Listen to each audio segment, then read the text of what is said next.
we cannot focus anymore. Our generation, we cannot focus anymore. We have lost that ability with social media coming around. We have lost our ability to focus deeply on a task and concentrate. I remember in 9th grade, when I was doing my math homework or something, I had my phone out on the table. And I would always have my phone out on the table doing like any assignment. I thought it was normal. And of course, the notifications were on too.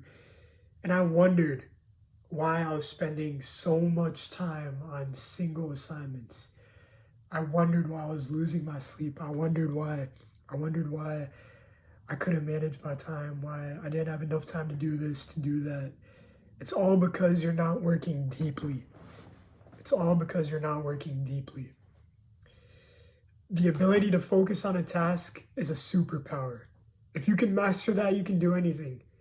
In this video, I'm going to teach you how to work deeply. So if you've already scrolled out of the YouTube app and you're playing this while doing something else, don't do that. Don't play this as background music or anything.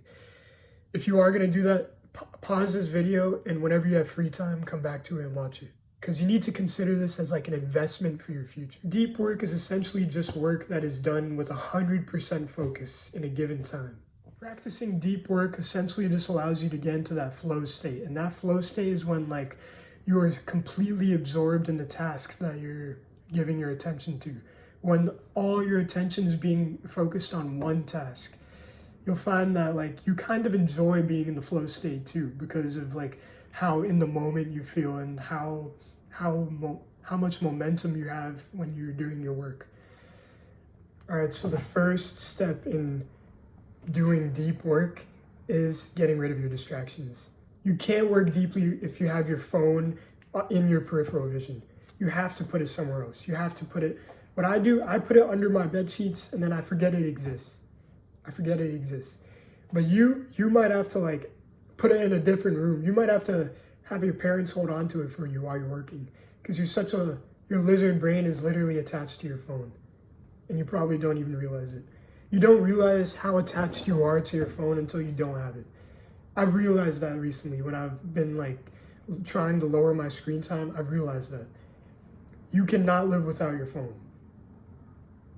Secondly, you need to tell your parents or your family or anyone who you're just living with in general, maybe it's your roommate, you need to tell them not to disturb you while you're working. You can't be taken out of that deep workflow state. You can't, that's the worst thing to happen during a deep work session. You need to tell the people you're around, don't interrupt me for this amount of minutes.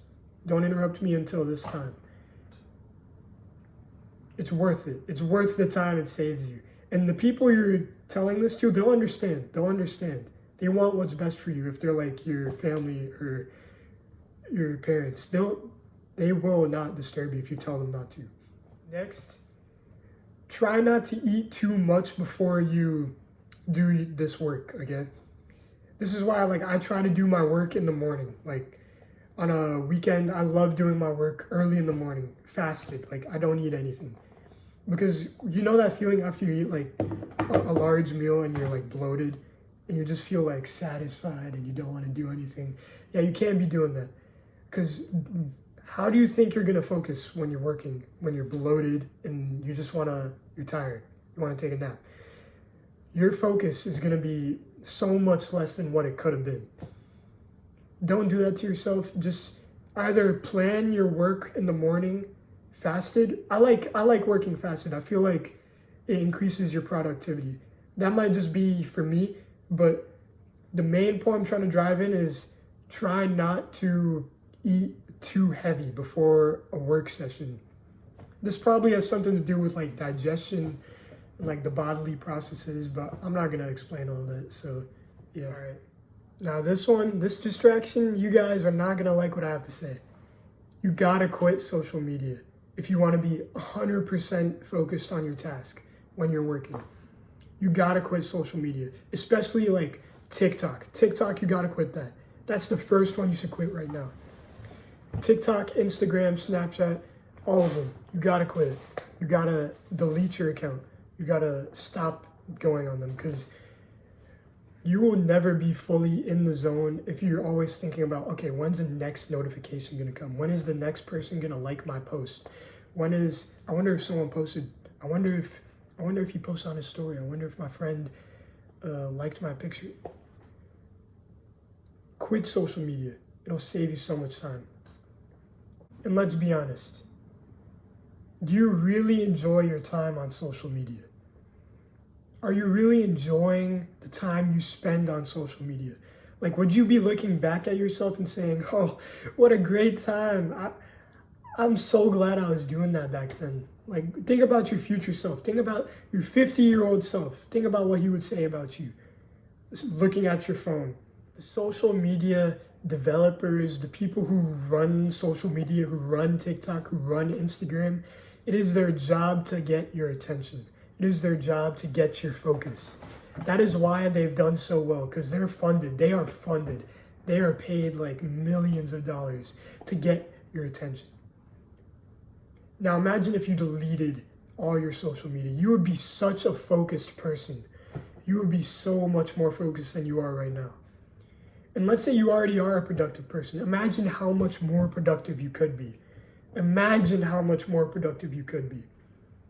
There is no excuse not to delete social media. It will improve all areas of your life, especially focusing on your work. So if there's anything you should have gotten from what I've said so far, it's to eliminate and reduce all distractions. Try to, on your phone, turn on Do Not Disturb when you're, this thing right here, yeah, turn that on whenever you do your work, okay? And still, don't even have it in your sight. Don't even have it in your sight. Because you're still going to like pick up your phone if it's in your vision. But also you can't be able to hear the notifications coming from your phone. But yeah, what you should have gone so far is eliminate all distractions. Also, do not eat sugar before you do your work. Never eat sugar before you do any task that requires your focus. Sugar, it causes a spike in your glucose sugar levels.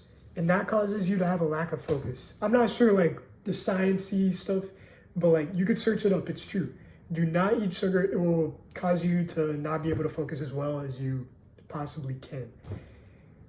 Next, you should be getting 7 to 8 hours of sleep, no less. You will not be able to focus if you get like 5 or 3 hours of sleep. Your quality of work will be terrible if you get like less than 6 hours of sleep. You should be getting 7 to 8 hours of sleep for other reasons too, like health and growth and just like you want to live long, right? There's been studies that directly correlate sleeping to health, to like living longer. People who sleep longer, they live longer. And sleeping literally recharges you for the next day. So if you're not getting that recharge, you're not repowering yourself for being able to focus on your work. It just makes sense. Get 7 to 8 hours of sleep. And also, let's do a math problem real quick. You want to get 7 to 8 hours of sleep. Let's say 8. You want to get 8 hours of sleep. What time do you go to bed? All right. You probably said 10 p.m., right? Because you have 8 hours in bed. But no, you need to go to sleep at 9:30 p.m. or 9 p.m. because you're not going to fall asleep in literally just like a couple seconds. You're not going to fall asleep in like a couple minutes. It's going to take you like maybe 10 to 30 minutes. Some people they really struggle with sleep and it takes them like an hour or like 40 minutes or something. But yeah, make sure you give yourself more time than the amount of sleep you want. And now getting sleep, it will literally improve everything in your life. So if you're not doing that already, go do it.